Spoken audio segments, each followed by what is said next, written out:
Exam time కాబట్టి exams టైంలో parents తీసుకోవాల్సిన విషయాలేంటి? తీసుకోవాల్సిన జాగ్రత్తలేంటి పిల్లల విషయాల్లో? ఓకే అండి. మంచి క్వెషన్ అడిగారండి.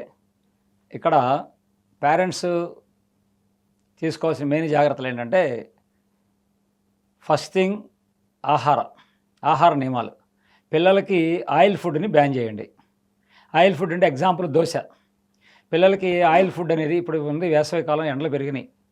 ఈ సందర్భంగా పిల్లల్లో ఆయిల్ ఫుడ్ తింటే లోపల ఆయిల్ దానికి బాడీలోకి వెళ్ళిపోయి పిల్లల్లో ఉన్నటువంటి ఒక యాక్టివ్నెస్ పోయి ఒక ఏమంటారు డిమ్నెస్ వస్తుంది, నీరసం వస్తుంది, ముఖంలో వాడికి ఇంట్రెస్ట్ ఉండదు, చదవాలని కోరిక ఉండదు, రాయాలంటూ ఇంట్రెస్ట్ కూడా తగ్గిపోతుంది.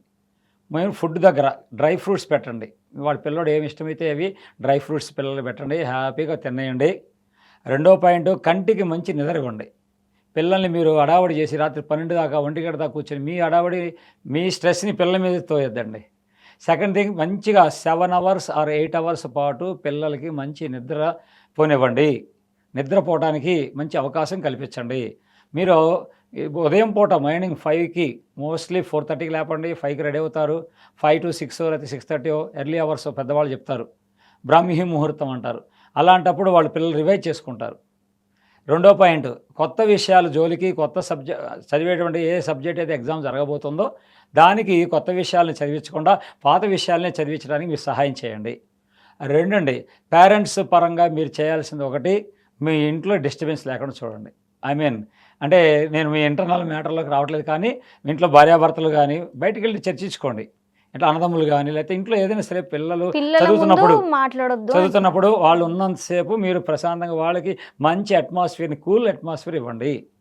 ఆ కూల్ అట్మాస్ఫియరే వాళ్ళకి 1000 రెట్లు వాళ్ళకి 1000 బలం అనమాట. కాబట్టి ఇక్కడ తల్లి అయినా తండ్రి అయినా అన్నదమ్ములైనా సరే ఆ పిల్లలకి సపోర్ట్గా ఉండండి. చదివేటప్పుడు పిల్లలు చేసేటప్పుడు ప్రతి ఒక అరగంటకి లేకపోతే ఒక 30 గంటకో లేకపోతే గంటకో ఒకసారి 5 minutes బ్రేక్ ఇవ్వండి. పిల్లల్ని హ్యాపీగా బయటికి తీసుకొచ్చి హ్యాపీగా ఉంచండి. కాబట్టి మీకు అందుబాటులో ఉన్నటువంటి ఇంట్లో మంచి సువాసన, ఎందుకంటే మీకు అందరూ కాస్ట్లీ హౌస్లో ఉండరు, అందరూ పెద్ద పెద్ద ఇళ్లలో ఉండరు, చిన్న చిన్న ఇళ్లలో ఉండేవాళ్ళు ఉంటారు, చిన్న గదుల్లో ఉంటారు. ఆ పిల్లలు అక్కడ కూర్చొని చదివేసేంతసేపు ఆ ఇంట్లో మంచి సువాసన, ఉదాహరణకి సాంబ్రాణి గడ్డి, ఇవన్నీ మేము పెద్ద పెద్దవాళ్ళు చెప్పారండి, సైకాలజిస్టులు చెప్పిన మేము ఫాలో అవుతున్నాం. ఒక సాంబ్రాణి గడ్డి వెలిగించటము, తర్వాత యాలుక్కాయ విత్తనాలను నోట్లో పెట్టుకొని సప్పరించడం వల్ల అది ఆ తోలు ఉంటుంది, పీల్ అంటాం, దాన్ని నోట్లో సప్పరించుకుంటే వాడికి నిద్ర రాదు ఫస్ట్ థింగ్.